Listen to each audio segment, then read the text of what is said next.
قاضی صاحب تلاوت. اعوذ باللہ من الشیطان الرجیم. بسم اللہ الرحمن الرحیم. ان الذين قالوا ربنا الله ثم استقاموا تتنزل عليهم الملائكة ألا تخافوا ولا تحزنوا وأبشروا بالجنة التي كنتم توعدون نحن أولياؤكم في الحياة الدنيا وفي الآخرة. بے شک وہ لوگ جنہوں نے یہ کہا کہ ہمارا رب اللہ ہے پھر اس پر استقامت کے ساتھ کڑے رہے، ان کو اللہ کے فرشتے پیغام دیتے ہیں کہ کوئی خوف نہ کرو اور کسی غم میں مبتلا نہ ہو جاؤ، اور اس جنت کی خوشخبری لو جس کا آپ کے ساتھ وعدہ کیا گیا تھا. ہم دنیا میں بھی آپ کے دوست ہیں اور آخرت میں بھی. صدق اللہ العظیم. شکریہ جی. بسم اللہ الرحمن الرحیم. اچھا جی، میں یہ جو جس طرح کا ابھی سینٹ کا الیکشن ہوا، میں سب کے سامنے آج ایک رپورٹ جو یونائٹڈ نیشنز کے سیکرٹری جنرل نے اپنے نیچے ایک پینل بنائی، اور اس پینل کا نام ہے fact I, financial accountability, transparency اور انٹیگریٹی. یہ ایک پینل ہے. اس کی جو رپورٹ آئی ہے یہ آپ سب کے لیے بڑا، یعنی ہمارے ملکوں کے لیے، غریب ملکوں کے لیے، ڈیولپنگ ورلڈ کے لیے یہ بڑی خوفناک رپورٹ ہے. اس رپورٹ کے مطابق ہر سال 1000 ارب ڈالر غریب ملکوں سے اللیگلی منی لانڈر ہو کے یہ امیر ملکوں پہ جاتا ہے، اور یہ ٹیکس ہیونز پہ جاتا ہے، جس طرح جو آف شور اکاؤنٹس ہیں. اور جو ٹیکس ہیونز میں غریب ملکوں کا پیسہ پڑا ہوا ہے، چوری کا پیسہ، وہ 7000 ارب ڈالر ہے. اور اس میں یہ کیسے پیسہ ٹرانسفر ہوتا ہے؟ یہ جو رولنگ ایلیٹس ہیں، جو صاحب اقتدار ہیں، جو یہ غریب ملکوں کے نواز شریف اور زرداری ہیں، یہ وہاں سے پیسہ اپنے ملک سے، کیونکہ چوری کا پیسہ ہوتا ہے تو وہ باہر بھیجنا ہوتا ہے، کیونکہ ملک میں وہ نظر آ جاتا ہے.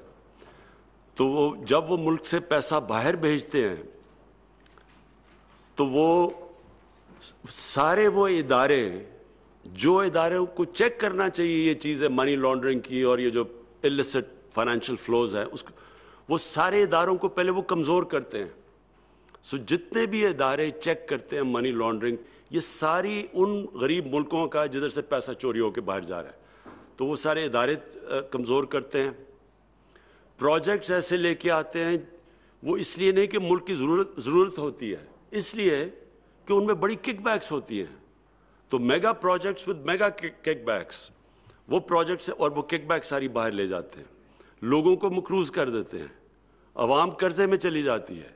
وہ قرضے کی قیمت عوام مہنگائی کے ذریعے پھر وہ ادا کرتی ہے. اور پھر دوسری چیز یہ کیا کرتے ہیں، یہ جو جب یہ پیسہ باہر لے کے جاتے ہیں، یہ دوسری چیز یہ کرتے ہیں کہ یہ پھر اس کرپشن کو ایکسیپٹیبل بناتے ہیں معاشرے میں. اس کے لیے میڈیا کو استعمال کرتے ہیں، اور میڈیا کے اندر پھر کیونکہ ان کے پاس کرپشن کا پیسہ اتنا زیادہ آ جاتا ہے، وہ پھر اداروں کے اندر بھی چلتا ہے، ہر اداروں میں لوگوں کو خریدتے ہیں، میڈیا کے اوپر چلتا ہے، میڈیا ہاؤسز پہ چلتا ہے، جو سب سے بڑا ڈیمیج کرتی ہے کہ اس قوم کی morality ختم کر دیتی ہے، ایکسیپٹیبل کر دیتی ہے. کرپشن کو بری چیز ہی نہیں سمجھتے. پھر ایسے فریزز آ جاتے ہیں کہ جی اگر کھاتا ہے تو لگاتا بھی ہے، اور یا ایک زرداری سب پہ بھاری، کہ ایک آدمی کرپشن کے پیسے سے لوگوں کو خریدتا ہے، اس کی کوئی بڑی چلاکی اور انٹیلیجنس اور اس کی سیاسی بصیرت کے اوپر وہ چلا جاتا ہے. یعنی کرپشن کو جو سب سے بڑا ڈیمیج ہوتا ہے کہ کرپشن کو ایکسیپٹیبل کروا دیا جاتا ہے. اور پھر ہوتا کیا ہے کہ ایک قوم کی جو اخلاقیات ہوتی ہے اس کو ڈیمیج کرتے ہیں. جو سب سے بڑا ڈیمیج ہوتا ہے کہ ایک ملک کی morality جب ختم ہو جائے، اور جب ملک کی morality ختم ہوتی ہے تو وہ ملک انصاف نہیں کر سکتا. آپ کے پاس moral authority اگر نہیں ہو آپ انصاف نہیں کر سکتے. جس قوم میں moral authority نہیں ہوتی وہ پھر طاقتور کے لیے ایک قانون لے کے آ جاتا ہے اور کمزور کے لیے دوسرا لے کے آ جاتا ہے. طاقتور کو NROs دے دیتے ہیں اور ڈیلز کر دیتے ہیں, صرف غریب لوگ جیلوں میں جاتے ہیں. اور ایکچولی ایک قوم تب تباہ ہوتی ہے, ایک قوم تب تباہ ہوتی ہے جب اس کے اندر انصاف کرنے کی ایبلٹی ختم ہو جاتی ہے.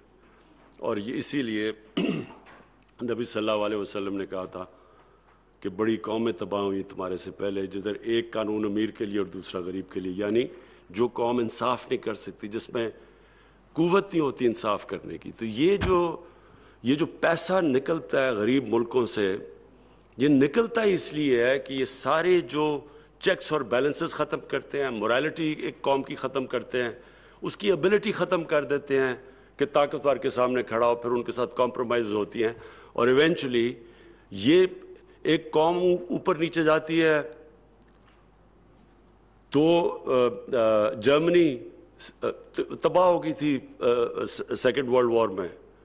جاپان 2 ایٹم بمز ایک ملک کے اوپر گرے اور وہ اس کا کیا حال تھا, دونوں کھڑے ہو گئے پھر سے. تو قوم کھڑی ہو جاتی ہے, لیکن جب اس کی morality ختم ہوتی ہے, اور یہ سب سے بڑا یہ جو ایلیٹس کرتے ہیں, یہ جو ایک ملک میں یہ جس طرح کہ ہم نے الیکشن میں دیکھا ہے, جو اوپنلی کہ پیسہ چل رہا ہے, سب کو پتہ ہے, جو تماشا دیکھا ہے, تو اس سے جب اس کو ایکسیپٹ کر جاتی ہے قوم, اصل میں سب سے بڑی تباہی تب آتی ہے. میں جی یہ اس سے پہلے اپنی احمد شروع کرنے سے پہلے میں صرف 2 چیزوں پہ پھر سے ایمفسائز کرنا چاہتا ہوں. ایک تو اوورسیز پاکستانیز کی ووٹنگ کے اوپر پلیز میں ریگولر اپڈیٹس لینا چاہتا ہوں, ایک میں وہ لینا چاہتا ہوں شروع میں. اور دوسرا کہ جو EVM مشینز ہیں, ہمیں اب کلیئر ہو جانا چاہیے کہ پاکستان میں جس طرح کے الیکشنز ہیں یہ ہم اب نہیں کر سکتے. ہمارے جو الیکشنز ہونے چاہیے وہ اب جس طرح امریکہ میں آپ کے سامنے وہ ٹرمپ کے الیکشن کی مثال ہے کہ جتنی بھی کوشش کر لی, ایک چیز نہیں وہ ڈھونڈ سکا کہ وہ کوئی کہہ سکے کہ جناب الیکشن میں دھاندلی ہوئی ہے, ادروائز وہ سارا الیکشن انال ہو جانا تھا. تو ہمیں اب پاکستان میں ایک ٹرانسپیرنٹ الیکشن کے لیے EVM مشینز ٹیکنالوجی کا استعمال کرنا چاہیے, اور میں اس کی ریگولر اپڈیٹس لوں گا کیونکہ میں کیبنٹ کے اوپر میں چاہتا ہوں ہمیں اپڈیٹس ملیں اس کے اوپر کیا پروگریس چل رہا ہے, کیونکہ یہ نہ ہو کہ ہم پھر کہیں کہ جی جب ٹائم آئے جی ہم تیار نہیں ہیں ٹیکنالوجی کے لیے. تو میں ان 2 کی اپڈیٹس لوں گا. اس احمد پلیز اب ایجنڈا شروع کریں.